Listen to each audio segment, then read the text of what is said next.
On the way here, we're turning on the radio, and you hear all these battle reports. In Duke, students have seized the administration building, and they have 1 hour to get out.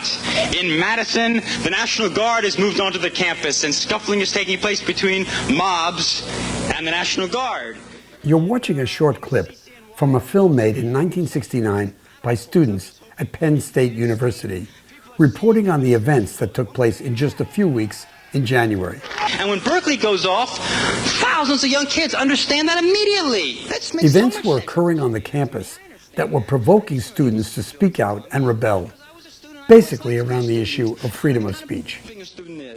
I'm David Hoffman, filmmaker, and I collected this film and films like it because it is so revealing about the state of affairs back then and about the issue of freedom of speech.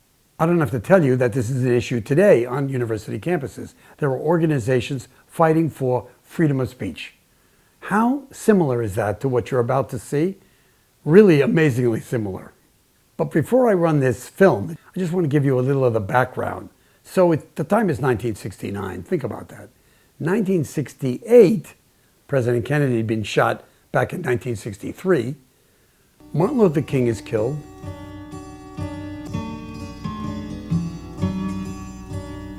And Robert Kennedy is killed. Oh my God. Senator Kennedy has been shot. And another man. I hope they can get the gun out of his hand.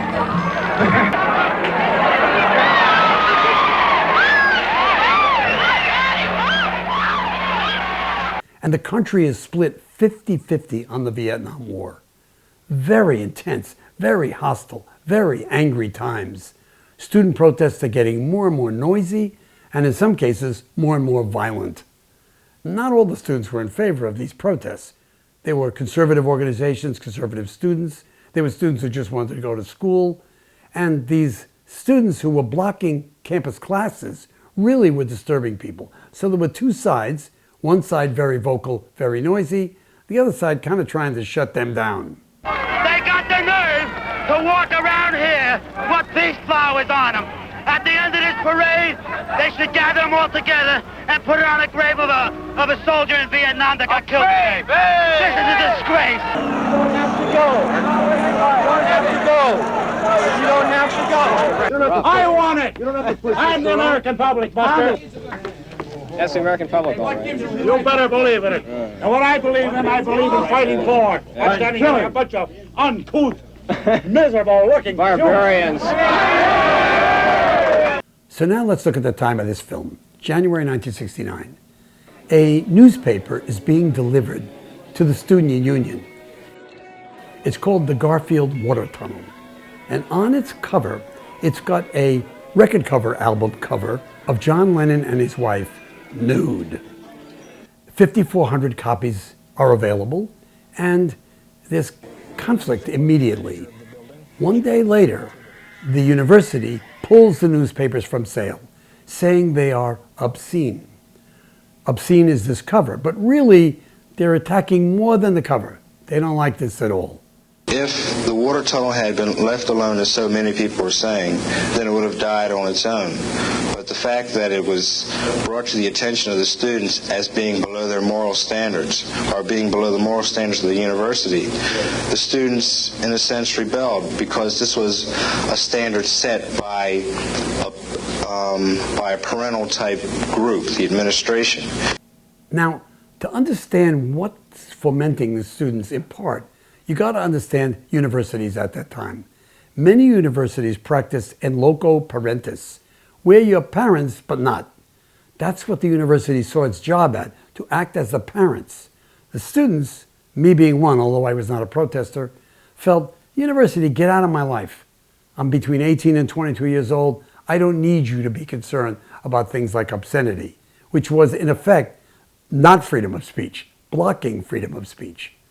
The next day, the sheriff arrests the editors of the Garfield Water Tunnel on obscenity charges. If they are convicted, that's 2 years. Hundreds of students go to the jail to protest. They're outraged.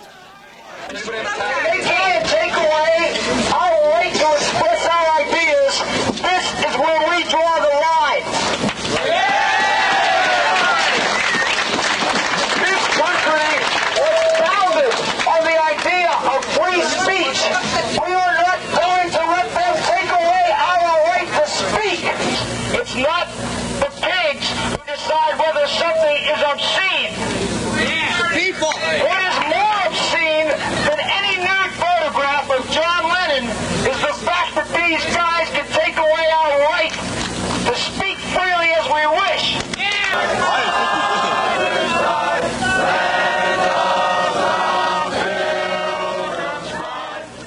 university officials claimed they had had no part in bringing the charges or in executing the arrests.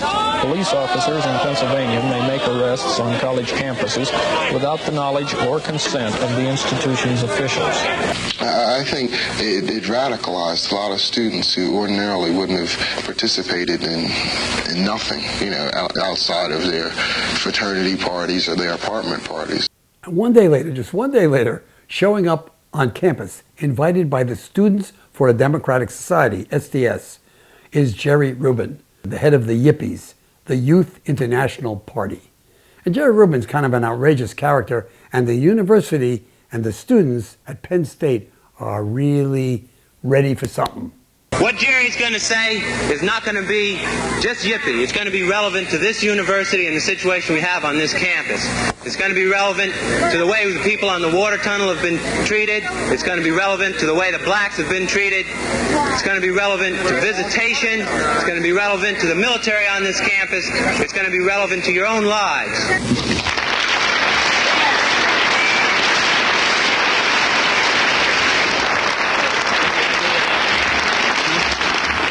On the way here, we're turning on the radio and you hear all these battle reports. And when Berkeley goes off, thousands of young kids understand that immediately. That makes so much sense. You have to explain that to me. I understand that. I understand why people seize buildings at Columbia. The Yippies, their pitch was against American economic culture. They said, America's so rich, things should be free. Everything should be free. That was one of the things they were pitching. They also were against the cops, and they were a pretty radical organization. But he came at the time when the students had just gotten this editor arrested for putting John Lennon and his wife on the cover.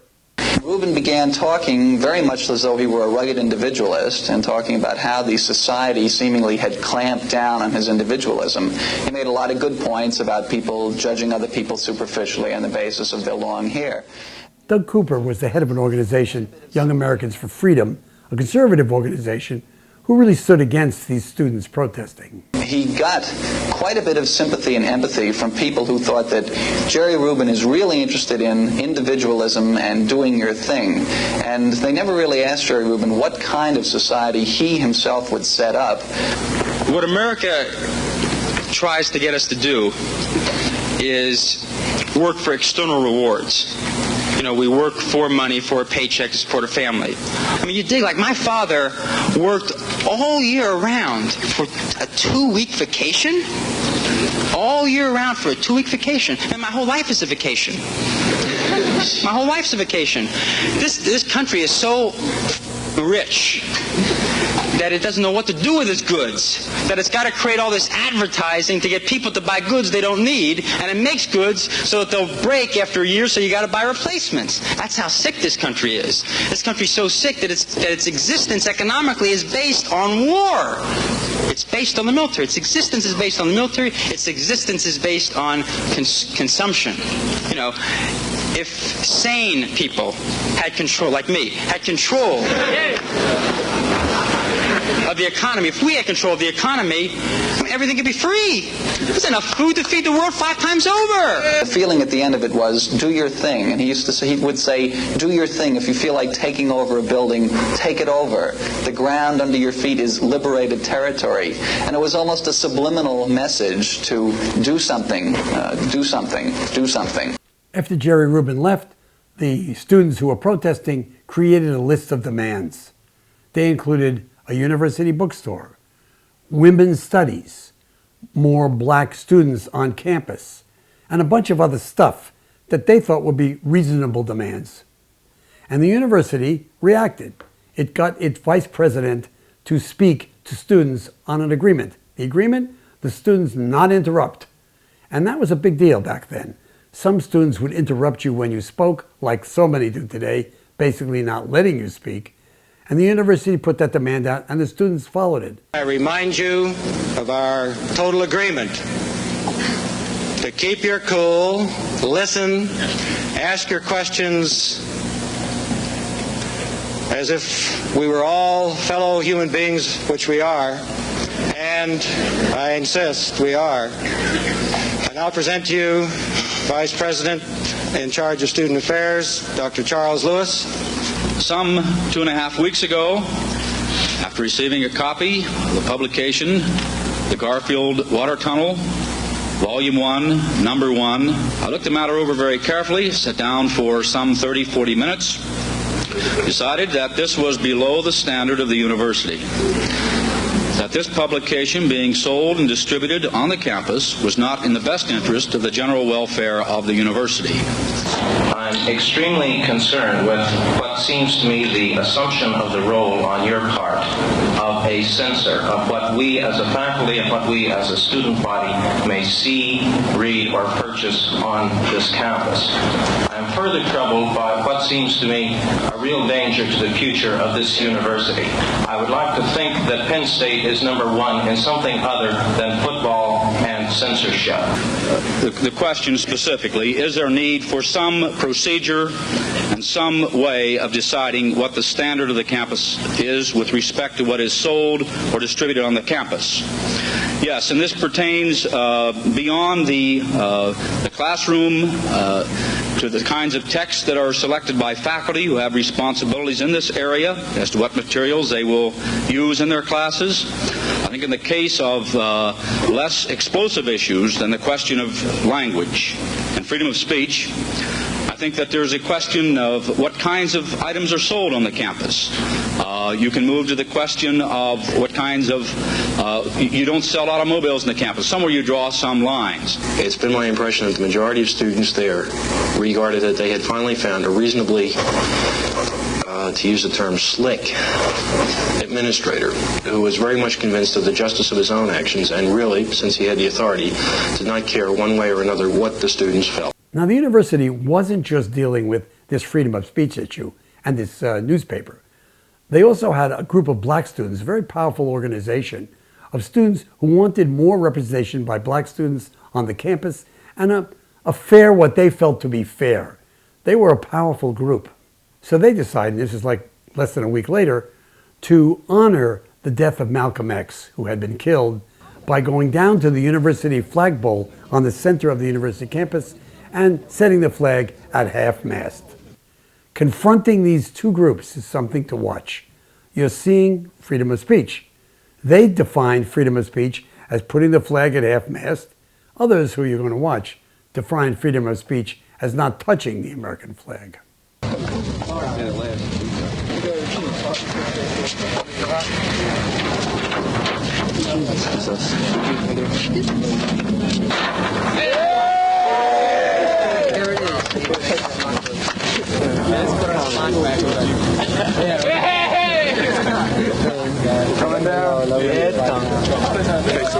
The administration took no official action against any students involved in this flag-lowering incident.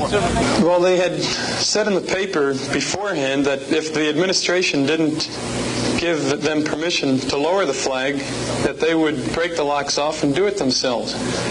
And myself, along with several others who read this, we become very upset about it because we just couldn't imagine students saying they were going to do this, break the rules, and then go ahead and do it and not have the administration do anything about it. So we thought the administration would do something about it, and when they didn't, that's when we decided to take things into our own hands and raise it ourselves. Well, my point is I have a right, just as much right as anybody else. Okay, that's right. Okay, back up. Why did you? I'm not discriminating against anybody. I just believe in what the country stands for. What does the country stand for? It stands for equality and people's rights. Yeah. And it's not involving the majority of the people's rights are being. Okay, hold it. Obviously, you didn't put it up. So who put it up? It was a joint effort. Were you in on the job? Yes, I was in. Oh. Hey, hold that. Hold it, man. Get my damn roommate. You know damn well what this is all about. Well, what the hell did you do that? Don't fight. Come on. All right, but why do you say just because you requested to come down, it should come down? No, that's not the point. The point is that this country, and this man's talking about equality and freedom, this country stands for, well, that's And this country doesn't stink. That's a simple question. These bunch of bigots out here can't even explain it. They can't see it by enough. This country is not perfect. That's not a different matter. And we as black people, as well as a lot of white people, seem to think that Malcolm X, among other Americans, has the right to have the flag lowered on his commemoration of his assassination. That's your view, right? Well, you know, like you don't have no view. Your view is that the niggas get the flag down. I'm Joe American. If any white guy would have taken that flag down, I'd have put it back up. Do you think I had the right to say my brother gets killed in Vietnam just because I think he was a hero, that I should have a flag at half-mast? You bet. I don't know. I would have no problem. I'm only one person. All right, but I'm only one person. You have to respect the rights of other people. What is the issue that they're trying to make? Let's try to get publicity. Publicity for what? Try to bring out what the troubles are. What are the troubles? The problems. The blacks need equality. I'm not arguing that point, but this is the wrong way. This is the wrong place. I think most of the guys who are here want it back up. The blacks have already voted. It's the only chance they get to vote. They voted to have the flag down today. Gets to vote. How many guys want it up?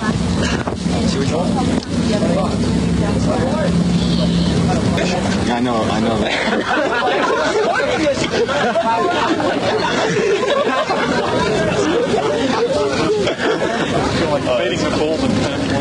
So what it really boiled down to is that they were hostile toward black people, hostile. They couldn't, conceive in their minds that black people could have a holiday and would like the flag lowered. Like this was totally irrelevant in their minds, how we could have a holiday.